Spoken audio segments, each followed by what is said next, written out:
வணக்கம். நான் உங்கள் அன்பான சயின்டிஃபிக் வேதிக் அஸ்ட்ராலஜர் அஸ்ட்ரோ அறிஞ்சு பேசுகிறேன். நல்லது நினைப்போம், நல்லதே நடக்கும். இப்போ தொடர்ந்து நம்மளுடைய சேனலில் வரக்கூடிய வீடியோஸ்லாம் பார்த்துட்டு இருப்பீங்க.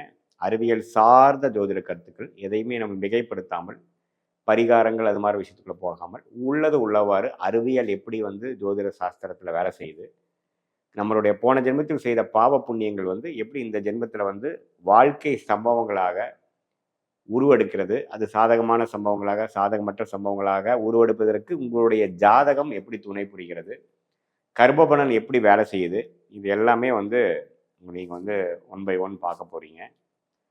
ஸோ அந்த அடிப்படையில் இப்போ மீனராசிக்கு நம்ம என்ன பார்க்க போகிறோம்னா 2025 ஜூலை மாதம் எத்தகைய ஒரு மாதமாக இருக்க போகிறது, கோச்சார அமைப்பில் ஆண்டு கிரகங்கள் எப்படி இருக்க போகுது, மாத கிரகங்கள் கோச்சாரத்தில் எப்படி இருக்க போகுது, ரெண்டோட அமைப்புகள் எப்படி வித்தியாசமாக இருக்க போகுது, இது மூலமாக என்ன தாக்கத்தை கொடுக்க போகுது. ஆல்ரெடி மீனராசிக்காரங்களை ஜென்மசனியில் பாதிக்கப்பட்டிருக்கிறாங்க.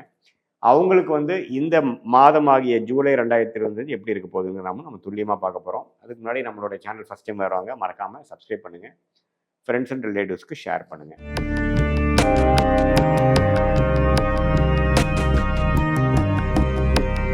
இப்போ பார்த்தீங்கன்னா மீனராசிக்காரர்களுக்கு சனி ராசியிலே இருக்கிறதுனால ஜென்மசனியாக கொடுத்து வாழ்க்கை கொஞ்சம் ஸ்ட்ரெஸ்ஸாகவும், கொஞ்சம் ஹார்ட் ஒர்க் அதிகமாக பண்ணக்கூடிய மெனக்கெடுதல், ஒரு இணை பிரியாத ஒரு பயம், முதல்ல இருந்த மாதிரி நார்மல் செல்ஃபாக இல்லாமல் கொஞ்சம் இக்கட்டான ஒரு சூழ்நிலைகள், அதிகமான வேலை செய்வது, மாணவர்களாக இருந்தாலும் சரி, இளம் வயதினராக இருந்தாலும் சரி, முதியோர்களாக இருந்தாலும் சரி, நடுத்தர வயதினாக இருந்தாலும் அவங்கவுங்களுடைய வாழ்க்கையோட ஸ்டேஜுக்கு சம்மந்தப்பட்ட சில முடிவுகள் இல்லை கொஞ்சம் இக்கட்டான முடிவுகள், அவங்க ஒரு பக்கம் யோசிச்சாங்கன்னா ஒரு பக்கம் வண்டி ஓட்டினாங்கன்னா இன்னொரு பக்கம் வண்டி திரும்புதுங்கிற மாதிரி சில வாழ்க்கையில் சில இடக்க முடக்கான சில விஷயங்கள், போட்ட பிளான் மிஸ் ஆகிறது, ஒரு இணை போன பாஸ்ட் லைஃப்பில் நம்ம செய்ததெல்லாம் சில பிரச்சனை வருமா அப்படின்னு ஒரு பயம், போன வருடங்களில் செய்த தவறுகளுக்கு இப்போ நம்ம தண்டனை அனுபவிக்கிறது, அதனால் கஷ்டப்படுறது, அது மாதிரி மனம் இறுக்கத்தை கொடுக்கக்கூடிய ஒரு அமைப்பு போயிட்டு இருக்குதுங்கிறது நமக்கு தெரியும்.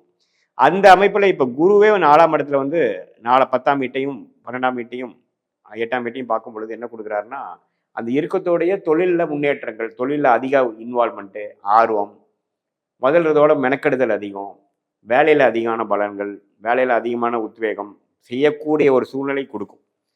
அப்போ தான் நம்ம சர்வே பண்ண முடியும், அப்போ தான் ஜெயிக்க முடியும். அந்த சீரியஸ்னஸ் இப்போ தான் கொடுக்கும். அது வரைக்கும் ஏனோ தானோன்னு வாழ்ந்துட்டு இருந்தவங்களுக்குலாம் பார்த்தீங்கன்னா இப்போ கொஞ்சம் சீரியஸ்னஸ் ஆவாங்க. வாழ்க்கையில் ஒரு பிடிப்பு வரும், அதிகமாக உழைக்க வேணும். வியாபாரிகள் இன்னுமே உழைப்பாங்க, அதிகம் இன்வெஸ்ட் பண்ணுவாங்க, ஆனால் அதிக நேரம் வேலை செய்வாங்க, அதிகம் யோசிப்பாங்க. தொழிலாளிகளும் பார்த்தீங்கன்னா அதிகமான அந்த ப்ராஜெக்ட் அந்த வேலையை முடிக்கிறதுக்கு ரொம்ப கஷ்டப்பட வேண்டியதாக இருக்கும். மார்க்கெட்டிங் எக்ஸிக்யூட்டிவ்ஸ் ரொம்ப அலைச்சல் அதிகமாக இருக்கும், ரொம்ப காம்படிட்டிவான ஃபீல்டாக இருக்கிற மாதிரி ஆகும். முதல்ல இருந்ததோ காம்படிட்டிவ் அதிகமாகும். ஸோ அப்படி இருக்கிறப்போ ஈவன் மாணவர்களுக்கு பார்த்தீங்கன்னா முதலோட நம்ம இந்த படிக்கிற டென்ஷனு, எக்ஸாம் ஃபியர் அதெல்லாம் கொஞ்சம் அதிகமாக கொடுக்கக்கூடிய அமைப்புகள் கொடுக்குது. அதே சமயத்தில் ராகு கேதுகள் பார்த்தீங்கன்னா 12ஆம் இடத்துல ராகுவும் 6ஆம் இடத்துல கேதுவும் பார்த்தீங்கன்னா ஓரளவுக்கு நல்ல அமைப்புகள். ஸோ அந்த விஷயத்தில் உடல் உபாதைகள்லாம் கொஞ்சம் பிரச்சனை இல்லாமல் ஓரளவுக்கு வாழக்கூடிய அமைப்புகள், கொஞ்சம் வெளி மாநிலம் வெளிநாடு போகக்கூடிய அமைப்புகள், அதில் மெனக்கட்டுறது, இம்போர்ட் எக்ஸ்போர்ட் பண்ணுறவங்களுக்குலாம் ஒரு நல்ல வாய்ப்பு, அதெல்லாமே கொடுக்கக்கூடிய அமைப்பு. புதுசாக நம்ம இது வரைக்கும் போகாத ஏரியாவில் போய் புதுசாக சில நபர்களை பார்த்து அது மூலமாக எதிர்நீச்சல்கள் போட்டு ஜெயிச்சு சில விஷயங்கள் எக்ஸ்பெரிமெண்டேஷனாக பண்ணி அப்புறம்தான் வெற்றி பெறக்கூடிய ஒரு அருமையான ஒரு அமைப்பு வரக்கூடிய அமைப்புக்கு ஜூலை மாதம் ஒரு ஸ்டார்டிங்கான ஒரு மாதமாக இருக்குது. ஸோ ஜூலை மாதம் எல்லாமே ஒரு மாதிரியான ஜென்மசனியோட விஷயத்தில் கொஞ்சம் மெல்ல மெல்ல நீங்கள் ஜென்மசனினா என்ன, அதோட டென்ஷன் என்னங்கிறதெல்லாம் கொஞ்சம் பார்க்க அமைப்பீங்க. அதே சமயத்தில் வேலை தொழில் அதெல்லாமே கொஞ்சம் நல்லா தான் போகும். இன்னும் பதிலோட நம்ம அதிகமாக ஆர்வமாக செய்யக்கூடிய அமைப்பு.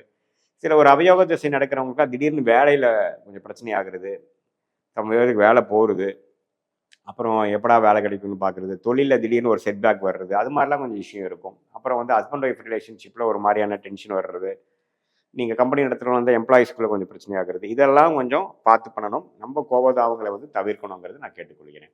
மற்றபடி பார்த்தீங்கன்னா மாத கிரகங்கள் பார்த்தீங்கன்னா ராஜயோகாதிபதி செவ்வாயே பார்த்தீங்கன்னா 6ஆம் இடத்துல இருக்கிறது தப்பு இல்லை, நட்பு வீட்டில் இருக்கிறார். சில எதிரிகளை கொஞ்சம் சில வரலாம், அதனால் கொஞ்சம் பேச்சில் பண்ணுறதுலாம் கொஞ்சம் கேர்ஃபுல்லாக இருக்கணும். வெளிநாடு தொடர்புகளில் கொஞ்சம் புதுசாக நீங்கள் ஏதோ ஒன்று பண்ணுறீங்க, ஒரு ஏற்றுமதி இறக்குமதி பண்ணுறீங்கன்னா யார் என்னென்னு செக் பண்ணி தான் நீங்கள் சேஃபாக தான் பண்ணணும். யாரையும் இந்த டைமில் நம்பிடக்கூடாது.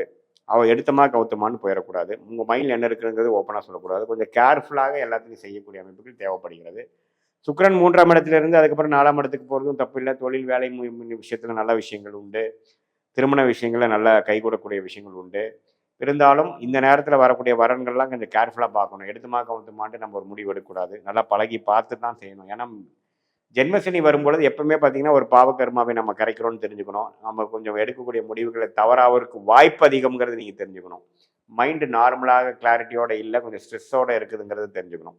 அதனால கொஞ்சம் எல்லாமே யோசிச்சு ஆலோசனை பெற்று அப்புறம் தான் நீங்கள் செய்யணும். மற்றபடி இம்பார்ட்டன்ட் விஷயங்களை கொஞ்சம் தள்ளி போடுறது தப்பு இல்லை.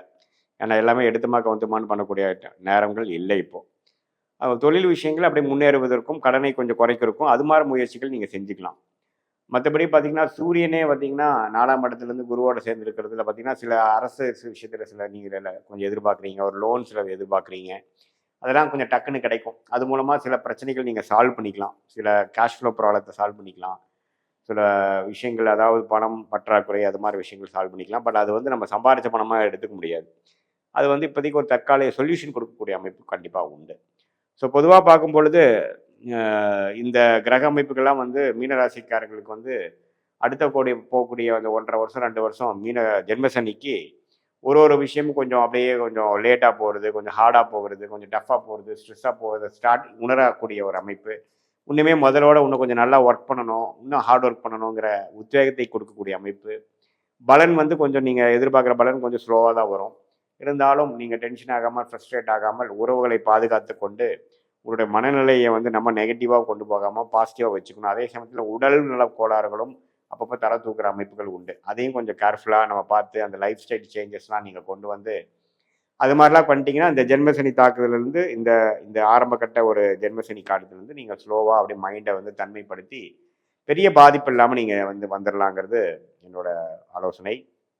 அதே சமயத்தில் இது வந்து ஒரு பொதுவான பலனே தவிர உங்களுடைய ஜென்ம ஜாதகத்தில் என்ன தசாபுத்திகள் போய் கொண்டு இருக்கிறது, நீங்கள் என்ன லக்னத்தில் பிறந்தீங்க, நல்ல யோகமான தசாபுத்திகள் போகும்பொழுது நான் சொன்ன இந்த சாதகமற்ற பலன்கள் குறைவாகவும், நான் ஒரு மாதிரியான ஒரு சுமாரான தசைகள் போகும்பொழுது நான் சொன்ன இந்த சாதகமற்ற பலன்கள் கொஞ்சம் அதிகமாகவும் இருக்கிற மாதிரி நீங்கள் நினச்சிக்கணும்.